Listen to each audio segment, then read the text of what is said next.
Interview, September 15th, 1958. Subject 1, Matthew Patrick.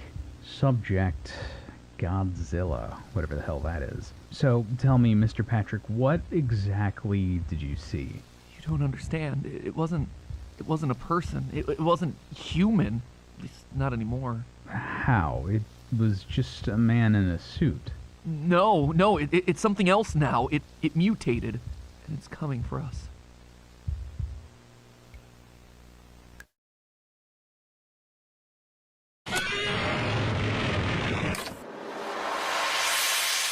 Hello, Internet! Welcome to Film Theory, the show that has the world's best imitation of the Godzilla roar. That was my very lame Godzilla scream. Listen, Toho is notoriously protective of that roar. It's the best that we're gonna do, all right? So we're all familiar with Godzilla, right? King of the Monsters, been a mainstay in movie theaters for the past 7 decades. He's appeared in nearly 40 films and single-handedly pioneered the whole kaiju genre. And of course, with that amount of history, you're gonna have a ton of different interpretations of the character, from the big-budget American movies where he fights King Kong in the Monsterverse to true low-budget horror masterpieces like this year's Godzilla -1. But today, I want to look at a completely different take on the character, one that's available right here, right now on good old YouTube.com, a new analog horror series known simply as The Man in the Suit. You're not hearing that incorrectly. It's an analog horror series about Godzilla, or at least the human inside of Godzilla. And let me tell you, loyal theorists, the story that tells is simultaneously scary, tragic, and heartbreaking. In an overcrowded genre full of cheap thrills, The Man in the Suit's covering some massive topics with devastating themes, which is only made more impressive once you realize that the channel's creator unknowingly is just doing this all on their phone. Also, and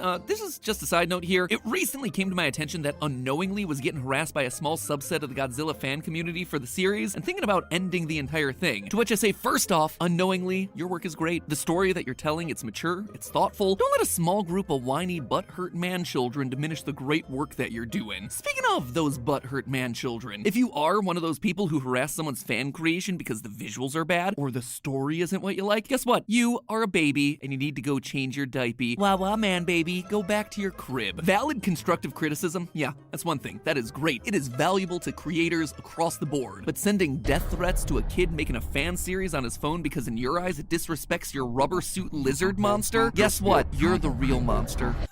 Ooh boy, I went a little bit harder than I expected on that one, but I had to get it off my chest. You see, in case you missed it, I made an announcement over on Game Theory that these next 10 weeks of episodes will actually be my final 10 weeks of hosting these channels. Don't get me wrong, I'm still gonna be around working on really cool projects in the background, including a lo-fi related ARG that I'm just really hyped about, but it's not gonna be me recording these scripts every single week. I talk about it in a lot more detail over there, in case you're curious as to what's coming next, but the long and short of it is that my time as the film theorist is coming to a close, and so, you know what? I'm just gonna tell it like it is. And Toxic fans, you suck. You have ruined so many series for so many people. You are the worst. Go home. Let people enjoy what they want without you trying to gatekeep it. And everyone else out there, don't feed the trolls. Ignore them. They'll go away to their lonely little holes. Whew, kept that one pent up for a while. Anyway, The Man in the Suit. It harkens back to the earliest days of the Godzilla franchise, when all special effects had to be done practically. So to simulate a giant lizard terrorizing Tokyo, the filmmakers had a real stuntman put on a big rubber suit and stomp through miniature models of the cities that it was fighting in. However, working in these suits, it was a far bigger challenge than you might initially realize. They had no eye holes for the actors to see out of. They weighed over 220 pounds. Internally, they heated up to extreme temperatures, and they were so difficult to breathe in that the crew often had to attach a tube to get the actor air. A tube that had to be removed when they were actually filming the darn thing. There was even one incident where an actor almost drowned when his breathing tube fell out as he was being lowered into a pool of freezing water. That right there, it already sounds like a terrifying experience. But the Man in the Suit takes things a step further, reimagining that claustrophobic experience as one that never ends, as the suit completely consumes the person inside, turning them into a mutant monster themselves. But underneath all of this monster business is actually a surprisingly heartfelt story about pain, grief, and overcoming cycles of violence brought about by one of the worst tragedies in human history. Yeah, this is one of those series, friends. So charge up that atomic breath, loyal theorists, as we begin to unzip the secrets of the Man in the Suit. Now, before we actually hop into the discussion, I did want to acknowledge up front that the series includes fictionalized versions of real people who actually existed. This includes the real actors who played characters like Godzilla and the other kaiju. These aren't just anonymous stunt people. However, the Man in the Suit is also clearly set set in an alternate universe, dealing with events that never actually happened, even if they are happening to real people. I just wanted to clarify that because when you're dealing with these sorts of online analog horror series or ARGs based on dramatized versions of real events, it's best to clearly separate the real fact from the fiction. So in classic analog horror fashion, the actual plot of The Man in the Suit isn't exactly the easiest thing to follow. Everything's told to us through VHS tapes uploaded by an anonymous American cameraman who worked on some of the original Godzilla movies back in the day, and it was far more disturbing than you might think. The original actor hired to get into the Godzilla suit became obsessed with it, staying in costume the entire time that he was on set, during breaks, even taking it home after work despite being told not to. The producer on the film says that it's almost like the suit was talking to the actor. Eventually, the actor started calling himself Goji, a nickname borrowed from Gojira, the Japanese name for Godzilla. Now, you might chalk all this up as an actor taking his role very seriously. I mean, this guy could very well be the Jared Leto of kaiju films. But quickly, things start to escalate, taking a turn for the worst. Goji's breathing becomes strange, and he stops moving entirely for minutes on end, despite the crew's best efforts to keep him on track. Eventually, they decide to take a look inside the suit to check on Goji, but what they found inside was no longer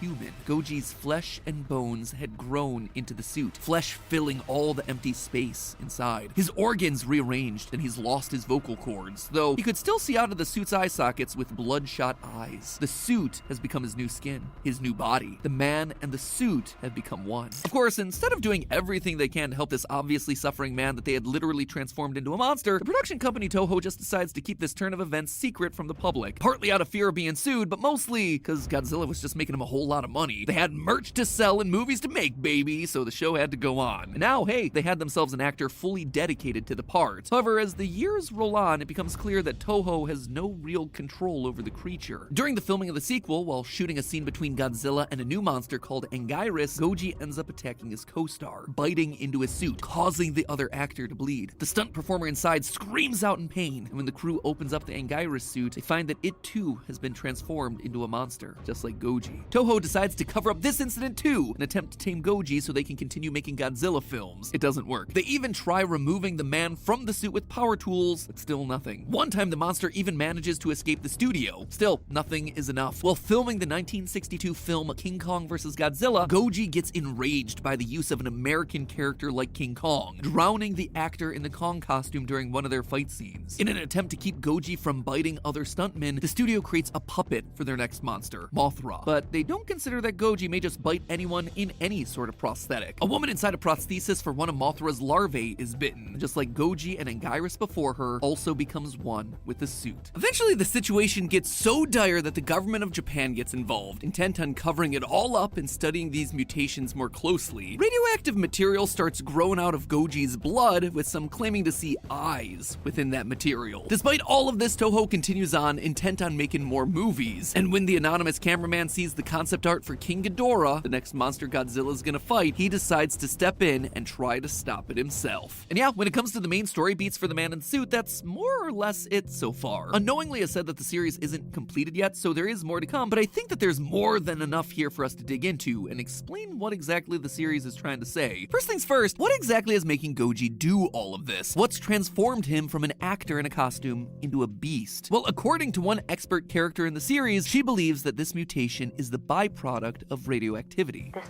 is the work of radiation. The man in the suit doesn't fuse with the suit instantly. His body explodes in the suit, then it reshapes itself in the suit. Now, if you know anything about Godzilla as a franchise, all this talk about radiation should be making your Geiger counters go off. See, when Godzilla was first created, he wasn't just some city-sized monster of the week for a horror movie. He represented something much darker than that. You have to remember that the first Godzilla movie was released all the way back in 1954, nearly 70 years ago. And while that might seem like ancient history to us millennials and zoomers, this was a particularly important moment for Japanese culture and history. Think about this time period. It was less than a decade after the end of World War II, and the US deployment of the 2 atomic bombs that devastated the cities of Hiroshima and Nagasaki. This is where Godzilla comes from. A monster literally created from nuclear radiation from an atomic bomb test mutating a prehistoric lizard living under the Pacific Ocean. For the original audience of this film, the idea of a kaiju like Godzilla being an unintended consequence of nuclear waste would have been a very real, legitimate fear, considering that we had no idea what the long-term effects of this level of nuclear radiation were. But that's just the surface level reading of Godzilla. There's a deeper one here that not only has the King of Monsters standing in as a product of mutation, but as an allegory for the nuclear bombs themselves. As the director of the original film put it, if Godzilla had just been some animal, it could have been killed with traditional weaponry. Sure, it would still be a threat, but not the true terror that we see present on screen. Godzilla is the atomic bomb. The destruction that he leaves behind, it's indiscriminate. He's an unstoppable force devoid of morality, destroying anything and everything in his path and leaving nothing behind but rubble. This is also why the powerful beam attack that Godzilla shoots out of his mouth is called his atomic breath, even sometimes being depicted as creating a mushroom cloud similar to a nuclear explosion. Godzilla is both metaphorically and literally a nuclear weapon. And this is what unknowingly the man in the suit is using as a jumping off point for their story. Don't believe me? The connection is further driven home during the video Suit Trial, where we see Toho experimenting with Goji and playing audio tracks to see how it reacts. During one such test, we hear Goji spewing some garbled mess in what appears to be English. At first, it's very difficult to make out, but if you listen closely, speeding up the audio track, you realize that Goji is actually reciting a quote from famous physicist J. Robert Oppenheimer, the main architect of the American atomic program and the leader of the Manhattan Project. Now I am become death,